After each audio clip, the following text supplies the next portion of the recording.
It's the festival time, there's joy around, and of course, we will keep talking about our financial journey as well. Hello and welcome to the CNBC-TV18's Mumbai newsroom. I'm Sonal Bhutra. With me, as always, is Pavitra Parekh. Wishing all our viewers a very joyous, happy, and of course, profitable Diwali. This is the time when we talk everything about mutual funds. This is our special edition today on MF Corner. And today, Pavitra, we are going back to the basics on our special show. Why mutual funds? How can one pick the mutual fund which is best suited for them? What is the kind of investment that they should make? Is it the active style or the passive style? The much going on debate as well. Is SIP the way? And there's so much to talk about, right? So let's get going. And the start of a new year is always a good time to be looking at your investments, to be starting afresh as well. We have Swarup Mohanty, who's CEO at Mirae Asset Managers, coming into the studio. Swarup, it's always a pleasure having you on, and thank you for coming to the studios as well. And first of all, your Diwali definitely came early, and for us as well, it's huge news that you were elevated to Vice Chairman of the entire Mirae Group. So congratulations on that first off. No, first of all, thank you so much for having me on this episode. Always special when you figure anywhere near Diwali. And thank you for your kind words, means a lot. And yeah, looking forward to continuing the work which we started some 15 years ago in India. Yeah, the group has come a long way, so want to do some more constructive work on getting what we are globally to India. Let's see how it unfolds, but you can watch us. It'll be great. We are going to be watching you very closely. But for now, let's help investors on, how they can really start in this new year. If someone is getting in, they're perhaps not too well versed, and they want to get in and design a strategy. Now, of course, there is no one-size-fits-all kind of approach. But how would you tell someone to pick a mutual fund? Are there some, just stick points that you can look at, some checks that you should have in place? See, Pavitra, first of all, one has to understand, like you rightly said, one size the style does not fit all, because everybody's life is different and everybody's needs are different. So before you start investing, you have to ask yourself a very simple but very powerful question: why do you want to invest? Because from that defines everything else. Your why will be different to my why. So from that why starts how or where you should invest. If you don't have a why, you will not know where to invest. Then comes this big thing about, your own risk profile. Your age, your status in life defines your risk profile. It can change over a period of time. Yeah. What I was when I was starting work, when I had my child, when I prepared for his higher education, and now when I'm trying to accumulate my retirement kitty, are different risk profiles. So after that comes choosing a fund. Please understand, this is stage 4 or stage 5 of the whole process. To start with, if it's a beginner, one should start aiming at participating in the market. One can look at broad market cap indices. One can take the index route or the ETF route. If not, then look at the core portfolio of starting at the large cap, multi-cap, or maybe the flexi caps to start with. Get used to the volatility or the behavior of the market, and then start graduating to other strategies. One should keep in mind that every portfolio that you construct should be reviewed periodically. That's a very important point to keep knowing whether you are on the right track or not. And early in your life, as per your cash flow, if you can build in some SIPs, it will be good for you in the long run. The earlier you start, the better it is. Yes. Okay, take that point. So you mentioned basically the 3 points that everyone should keep in mind. Start by investing, start by understanding your why, then you have different categories, then look at SIPs the way you would want to go about it as well. So in that case, if we go and understand when it is investing for the first time into mutual funds, when it comes to beginners, some key points they should keep in mind that you spoke about as well. But do they consider valuations as well? Is that something that should be kept in mind? This is a discussion which is perpetual. 5 years ago, valuations were discussed. Now valuations will be discussed, and 5 years later, valuations will be discussed. Now, as an Indian investor, when you look at the country, say 20 years ago, we used to say it's a structural growth story.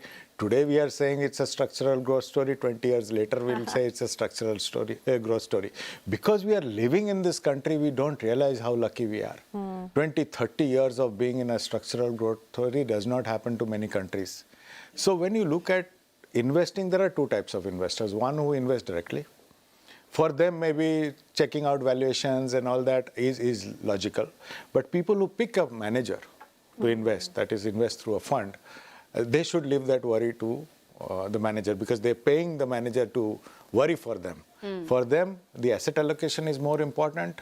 how much to invest is more important than worrying about valuations. When we discuss 20 years later and you're sitting in an economy which is going from 3.5 trillion to 6.5 trillion, I am asking everybody today, would you look at Sensex 64, 65,000, or do you look at India at 6.5 trillion? When you put that thing in perspective, valuation becomes a very different story. Okay, I think that's important considering that there's always so much talk about, valuations in the broader market, some of these stocks just flying off completely as well.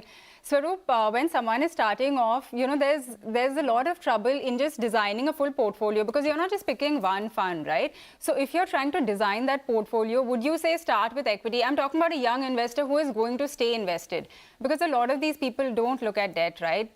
True. And it's hard to sort of sell that to someone and say that you should have some amount of debt or you should have some amount of gold. But what would you say maybe the first 4 or 5 funds should be that you...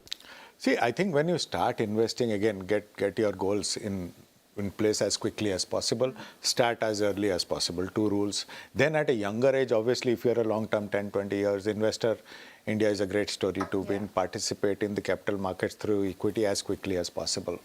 That's fundamental, that's given. I mean, there is a risk to investing, there is a risk to not investing. Risk to not investing in India today is larger, right? Because it's a fantastic time to be in India, and some of the data points are there for all of us to see and realize. Not only realize, but internalize, I feel. But when you start, you have to know the market. You have to know the behavior. When you look at some of the asset classes people have been investing in, say real estate, gold, we've been investing for 2-3 decades. So we know how they behave, and hence we've become such comfortable at those investing. So typically, that's why there is more money there. But when you learn the basics of the market, there are 2 sides of the portfolio, a core side, a satellite side. The core is where the solid part starts and remains. That's what you should start with. Participate in the broad market, understand, say, the Nifty 50 on the ETF side, or maybe a Nifty 100 on the ETF side. You can buy the ETF or the index both.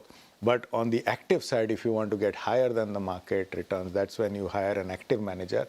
Then the large cap, the flexi cap or the multi cap. I would say if you want to write one check, you write it to a multi cap because it catches all the caps.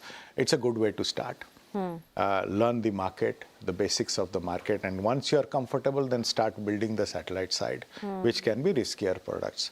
We start thinking it is a business of return generation, but as we grow as an investor, we realize that it's a process of risk mitigation.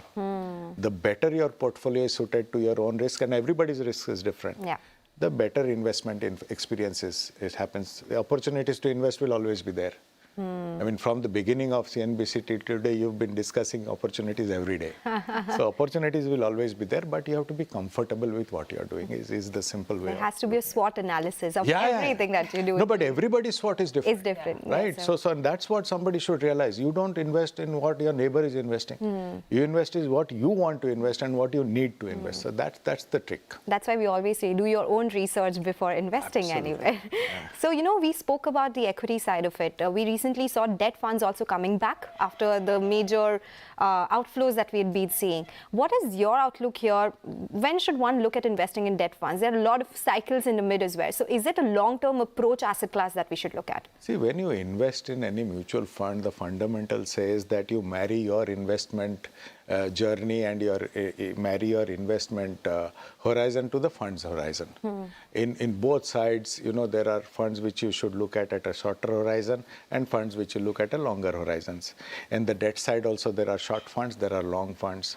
So when you look at hiring a manager, again, you should the same principle applies. You should let the manager then bother about all this. You marry your investment horizon to the fund's horizon. So, and that applies to debt too. Once you've decided that your allocation between equity and debt is this much, then the debt assets should marry the horizon. If you have 5 years money, then pick up funds which are longer term in nature and let the fund manager ride you through the volatility of the market. More important, ride you through the interest rate cycle of the market. So I fundamentally believe in asset allocation. There is no reason why you should not be invested in debt. In fact, if you do a study, a 70-30 portfolio sometimes outperforms a fully equity portfolio also. The 70-30 portfolio also gives you, or some amount of debt also gives you a great opportunity to invest when equity markets go down. So there are merits to long-term debt investing. And today in India, when you look at interest rate cycles where they are on a 5-6 year horizon, if they correct, you will be on the right side of the interest rate cycle. So debt is very important to your portfolio, and it's up to us to recognize that. Okay, got that. There are lots more questions that we have both on debt as well as on equity investing, but we are going to get into a short break now. We'll be back in just 2 minutes to continue our conversation with Swarup Mohanty. Stay tuned.